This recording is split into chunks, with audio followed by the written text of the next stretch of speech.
मुख्य समाचारों के बाद अब खबरें विस्तार से। उप मुख्यमंत्री अरुण साव ने बीजापुर आईईडी ब्लास्ट में शहीद जवान को श्रद्धांजलि अर्पित करते हुए कहा कि उनकी शहादत व्यर्थ नहीं जाएगी। उन्होंने राहुल गांधी के बयान को गैर जिम्मेदाराना बताते हुए कहा कि इससे संविधान, लोकतंत्र और जनमत का अपमान हुआ है। अरुण साव ने भाजपा द्वारा सीपी राधाकृष्णन को उपराष्ट्रपति उम्मीदवार बनाए जाने को योग्य निर्णय बताया। साथ ही कहा कि केंद्र और राज्य की सौर ऊर्जा सब्सिडी से जनता को लाभ मिल रहा है, लेकिन कांग्रेस को यह तरक्की बर्दाश्त नहीं हो रही है। मुख्यमंत्री विष्णुदेव साय के नेतृत्व में छत्तीसगढ़ में निवेश लगातार बढ़ा है। सीपी राधाकृष्णन जी एक अनुभवी राजनेता है, न केवल संसदीय प्रणाली का लंबा अनुभव है, वरन प्रशासनिक सुदीर्घ अनुभव है। निश्चित रूप से ऐसे सक्षम और योग्य राजनेता का उपराष्ट्रपति के पद का प्रत्याशी घोषित किया जाना स्वागत योग्य है।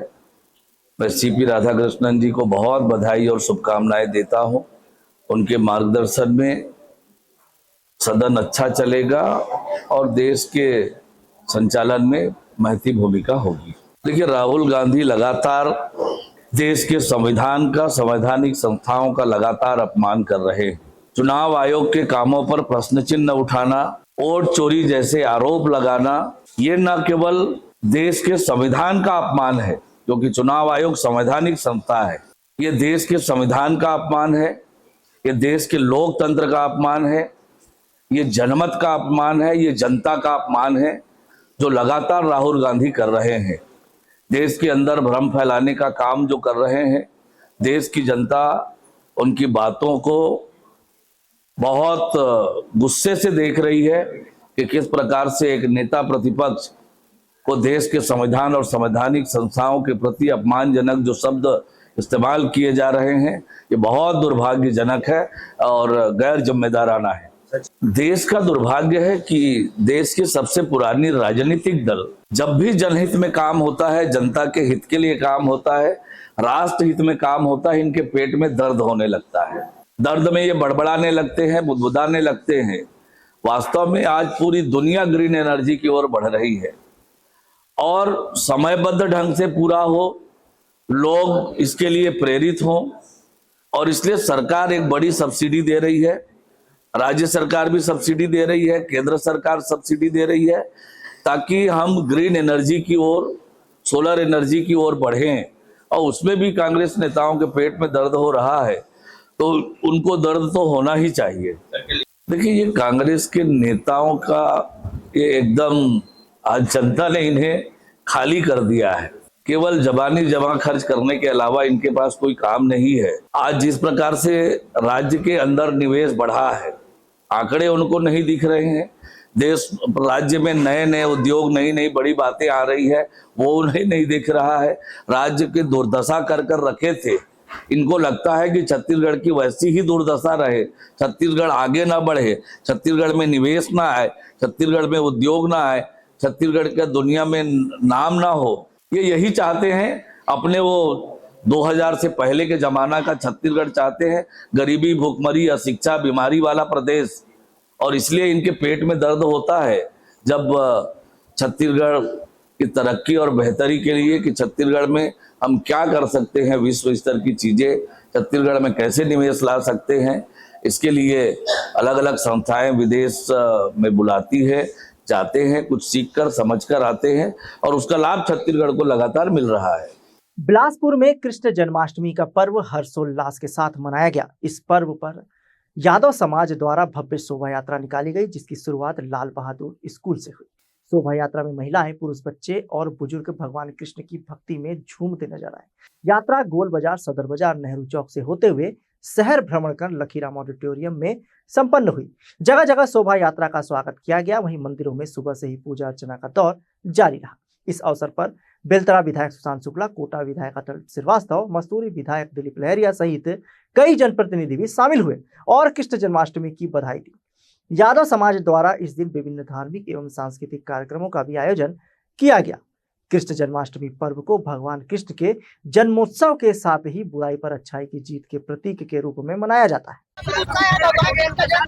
जिस स्कूल में स्वयं भगवान श्री कृष्ण ने जन्म लिया, ऐसे यदुवंशियों के बीच में आज अपने आप को पाकर गौरवान्वित हूँ। और ये मान्यता है मेरी कि जब जब समाज में बुराइयां बढ़ती है, यदुवंशी लाठी अड़ाकर उसको रोकने के लिए अपने जीवन के सामाजिक दायित्वों का निर्वहन करता है। के अवसर पर पूरे यादव समाज द्वारा बहुत भव्य रैली का आयोजन किया गया है। पूरा यादव समाज संगठित होकर आज इस रैली का आयोजन किया गया है। इसके बाद लकीराम अग्रवाल ऑडिटोरियम में वहाँ पर का सम्मेलन किया है। मैं सभी यादव समाज के लोगों को जन्माष्टमी की बहुत बहुत बधाई देता हूँ और भगवान श्री कृष्ण से प्रार्थना है कि यादव समाज हमेशा ऐसी संगठित होकर आगे बढ़ता रहे।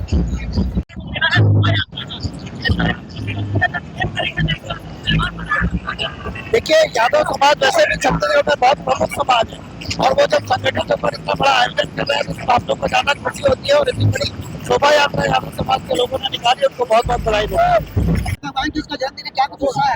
आज हमारे भगवान इष्ट देव कृष्ण जी के जन्म उत्सव पर पूरे बिलासपुर वासी, प्रदेशवासी, देशवासियों को मैं बहुत बहुत बधाई और शुभकामनाएं देता हूं कि जिस तरह से आज हजारों की संख्या में हमारे यदुवंशी भाइयों ने गोकुल मथुरा वृंदावन में जिस तरह से कान्हा जी का जन्म होता है तो खुशी के मारे झूम उठते हैं, उसी तरह आज हमारे यदुवंशी भाई आज रोड में निकले हैं और खुशी मना रहे हैं, झूम रहे हैं, नाच रहे हैं, गा रहे हैं।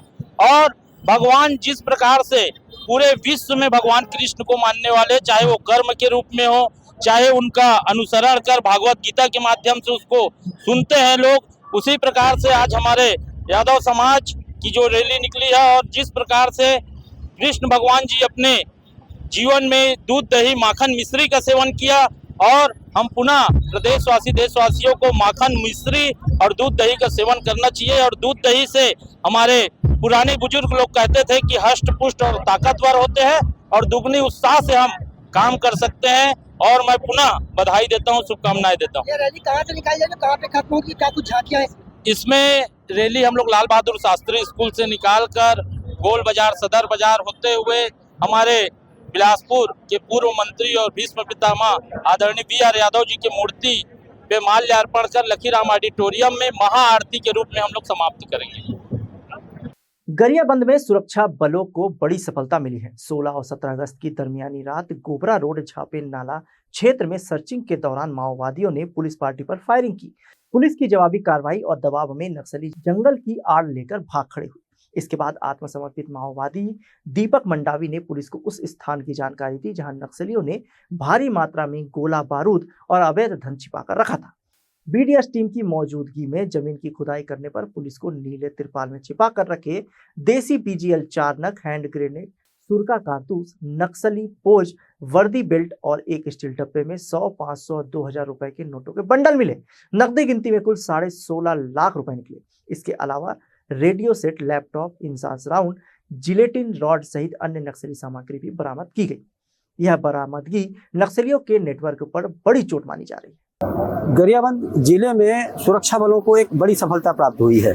कल यानी 16 अगस्त को सुबह पुलिस पार्टी को एक बड़ी सफलता प्राप्त हुई है और गोबरा जंगल में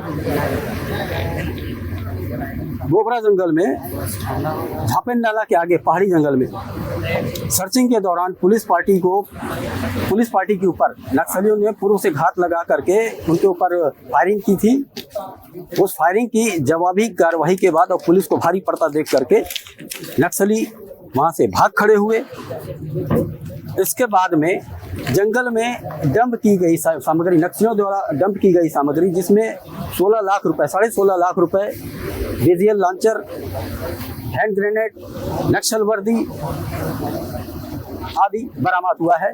इसे एक बड़ी सफलता माना जा रहा है। गरियाबंद जिले में नक्सल उन्मूलन अभियान को बड़ी सफलता मिली है। जिले में एक दशक से सक्रिय 4 हार्डकोर माओवादियों ने पुलिस और सुरक्षा बलों के समक्ष आत्मसमर्पण कर दिया है। आत्मसमर्पित नक्सलियों में 2 महिला और 2 पुरुष शामिल हैं, जो लंबे समय से संगठन में महत्वपूर्ण पदों पर सक्रिय थे। आत्मसमर्पण करने वालों में डीजीएन डिवीजन का डीवीसीएम दीपक उर्फ भीमा मंडावी 8 लाख का इनामी, पोलित ब्यूरो सदस्य मोदेम बालाकृष्णन उर्फ मनोज की प्रोटेक्शन टीम का कैलाश उर्फ भीमा भोगाम, एरिया कमेटी सदस्य 5 लाख का इनामी, रनीता उर्फ पायकी एरिया कमेटी सदस्य 5 लाख की इनामी और सुजीता उर्फ उर्रे कारम 1 लाख की इनामी माओवादी शामिल है। इन चारों पर कुल 19 लाख रुपए के नाम घोषित था। आत्मसमर्पित नक्सलियों ने बताया कि संगठन अब विचारधारा से भटक चुका है और निर्दोष ग्रामीणों की हत्या, अवैध वसूली, विकास कार्य में बाधा और छोटे कैडरों का शोषण जैसे कृत्यों में लिप्त हो गया है। उन्होंने कहा कि शासन की आत्मसमर्पण एवं पुनर्वास नीति, बेहतर स्वास्थ्य सुविधा, आवास और रोजगार योजनाओं से प्रभावित होकर उन्होंने हिंसा का रास्ता छोड़ने का निर्णय लिया है। इस अवसर पर रायपुर रेंज आईजी अमरेश मिश्रा ने कहा कि यह आत्मसमर्पण नक्सल विरोधी अभियान की बड़ी सफलता है। शासन की पुनर्वास नीति सकारात्मक परिणाम दे रही है और यह कदम अन्य माओवादियों के लिए भी प्रेरणादायक साबित होगा। निखिल राकेचा, हमारे सीआरपीएफ के सभी सहयोगी अधिकारीगण, मीडिया के बंधु, और आज शासन की पुनर्वास नीति के अंतर्गत 4 जो हमारे माओवादियों के साथ लंबे समय से जुड़े हुए 4 साथी थे जिन्होंने आज सरेंडर किया है, उनका स्वागत करते हुए मैं 2 महत्वपूर्ण विषयों पर आपको अवगत कराना चाहूँगा। पहला विषय है 4 माओवादी काडरों का आत्मसमर्पण। आज यह बताते हुए अत्यंत हर्ष हो रहा है हमें कि छत्तीसगढ़ शासन एवं केंद्र सरकार के मार्गदर्शन में जो नक्सल विरोधी अभियान चलाया जा रहा है उसके अंतर्गत एक बहुत महत्वपूर्ण सफलता मिली है और लंबे समय से 10 वर्षों से ज़्यादा समय से कार्यरत 3 काडर और एक सुजीता जिन्होंने नक्सली संगठन को 2 साल पहले ही ज्वाइन किया था, इन 4 लोगों ने आत्मसमर्पण किया है। यह आत्मसमर्पण छत्तीसगढ़ के युवाओं के लिए, माओवादी सदस्यों के लिए और हम सब के लिए एक बहुत बड़ा मनोबल देता है, साथ ही साथ आत्मविश्वास देता है। हमारा अभियान सही रास्ते पे चल रहा है और हम उम्मीद करते हैं कि इस क्षेत्र में एवं अन्य क्षेत्रों में जो कार्यरत हैं, जो युवा और युवती भटककर माओवाद के साथ जुड़े हुए हैं, ज़्यादा से ज़्यादा संख्या में शासन के समक्ष आत्मसमर्पण करेंगे। इन 4 के बारे में हमारे सहयोगी ने आपको प्रस्तुतिकरण दिया है। जो 4 आत्मसमर्पित माओवादी कार्यकर्ता हैं उसमें से 3 एक DBCM लेवल के थे, दीपक और भीमा मंडावी, जिन्होंने अपने SLR के साथ आत्मसमर्पण किया है। 3 अन्य जो सदस्य थे,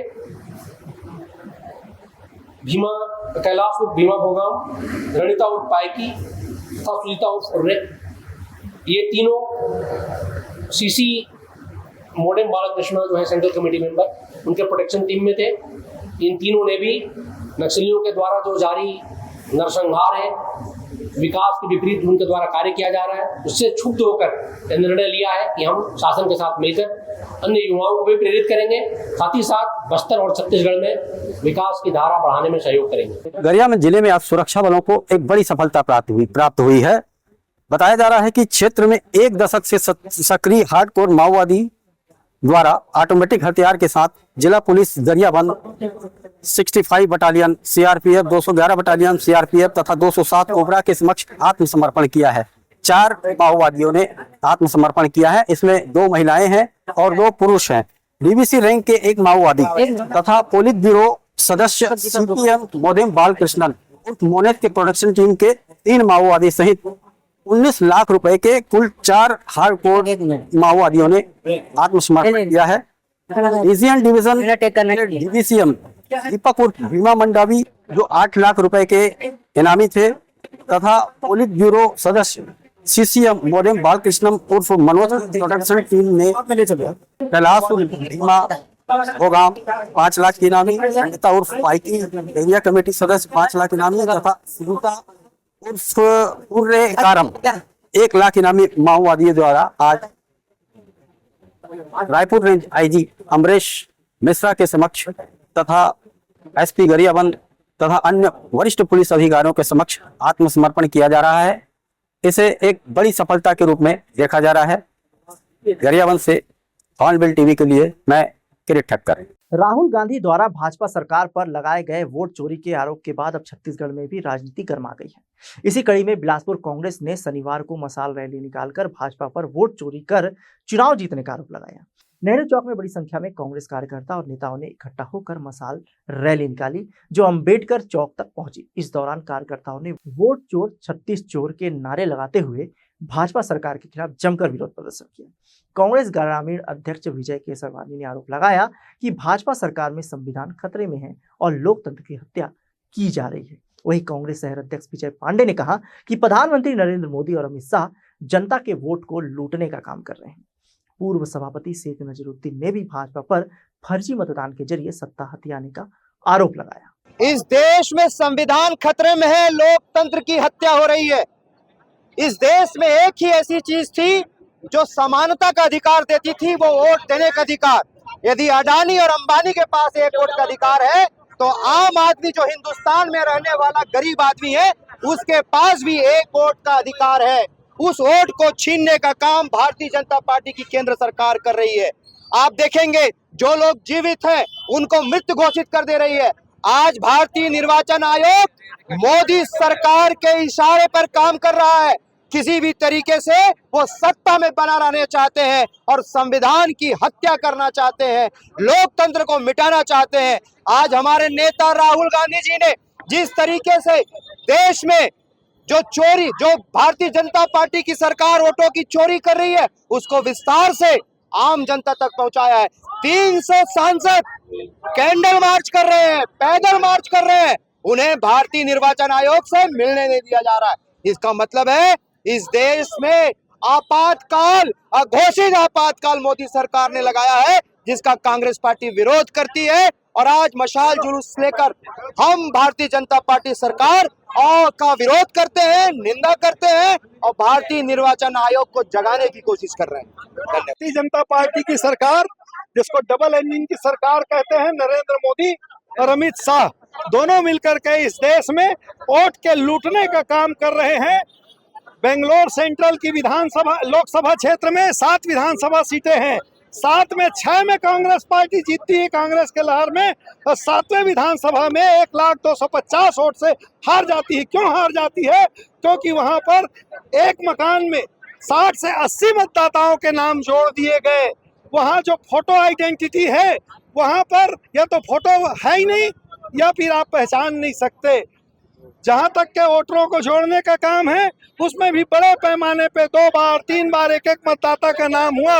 इसको एक एजेंसी से हमारे नेता राहुल जी ने जांच कराई और पूरी तरीके से वोट चोरी का मामला सामने आया और उसके विरोध में पूरे देश में हम कांग्रेस के लोग मशाल रैली, कैंडल मार्च, अलग अलग कार्यक्रम कर रहे हैं ताकि वोट चोरी करने वालों का चेहरा उजागर हो सके। जिस तरीके से आप देख रहे हैं कि आज कई सालों से राहुल गांधी जी ने और कांग्रेस के और बड़े दिग्गज नेताओं ने जो वोट चोरी की बात कही थी, ईवीएम मशीन में सवाल उठाए थे, वो सब सारी चीज जो है प्रामाणिकता के साथ आज वो जाहिर हो गया है। जो जाहिर हो गया है पूरे हिंदुस्तान के लोगों को ये जानकारी हो गई है कि नरेंद्र मोदी और उसकी सरकार में जो बैठे हुए जो लोग हैं, यहाँ तक चुनाव आयोग भी जो है उनका कठपुतली बनी हुई है और उनके इशारे पे काम कर रही है। इतने सारे वोट की चोरी, ये लोग आरएसएस के लोगों का जो काम है, एक एक व्यक्ति का 5-5, 6-6 स्टेट में इन लोगों का नाम, वोटर लिस्ट में नाम है। जहाँ जहाँ चुनाव होता है उस स्टेट में लोग 1 महीना पहले से जाते हैं और हर जिले में हर विधानसभा क्षेत्र में 4 से 5 हज़ार जो वोट है उनकी फर्जी वोट है।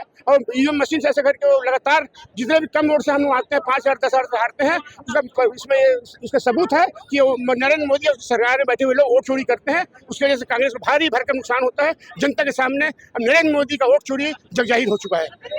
खैरागढ़ से एक सनसनीखेज मामला सामने आया है, जहां प्रेमिका के पति की हत्या की साजिश उसके प्रेमी ने रची। आरोपी ने गिफ्ट के रूप में एक होम थिएटर भेजा जिसमें 2 किलो बारूद और 2 डेटोनेटर लगाए गए थे। जैसे ही पुलिस को शक हुआ, उन्होंने सूझबूझ दिखाते हुए मामले की जांच की और आरोपी को गिरफ्तार कर लिया। पुलिस ने समय रहते कार्रवाई की, जिससे एक बड़ी वारदात टल गई। बताया जा रहा है कि लड़की कुसमी की रहने वाली है, जबकि आरोपी युवक मानपुर का निवासी है। अगर बम फटता तो पूरा इलाका दहल उठता और भारी जनहानि हो सकती थी। पुलिस ने बरामद बम को निष्क्रिय कर दिया है। घटना के बाद इलाके में दहशत का माहौल है। इस खुलासे के बाद पुलिस आरोपी से पूछताछ कर रही है कि उसने बम बनाने की ट्रेनिंग कहां से ली और बारूद कैसे जुटाया। खैरागढ़ पुलिस की सतर्कता से कई निर्दोष लोगों की जान बच गई। बिलासपुर जिले के कोनी थाना से पुलिस की बड़ी लापरवाही सामने आई है।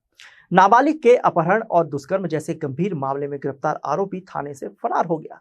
जानकारी के मुताबिक सरकंडा क्षेत्र के मोक्का गार्डन सिटी निवासी स्वरित सिंह को गुरुवार को कोनी पुलिस ने गिरफ्तार किया था। आरोपी को शुक्रवार को न्यायालय में पेश किया जाना था, लेकिन सुबह करीब 4 बजे उसने हथकड़ी खिसकाकर निकाल दी और थाने में मौजूद पुलिसकर्मियों को चकमा देकर भाग निकला। आरोपी के फरार होते ही थाने में हड़कंप मच गया और तुरंत ही उच्च अधिकारियों को इसकी सूचना दी। मामले की गंभीरता को देखते हुए पूरे शहर में थानों को सतर्क कर दिया गया है। यह घटना पुलिस सुरक्षा व्यवस्था पर गंभीर सवाल खड़े करती है और आरोपी की तलाश के लिए विशेष टीम गठित कर दी गई है।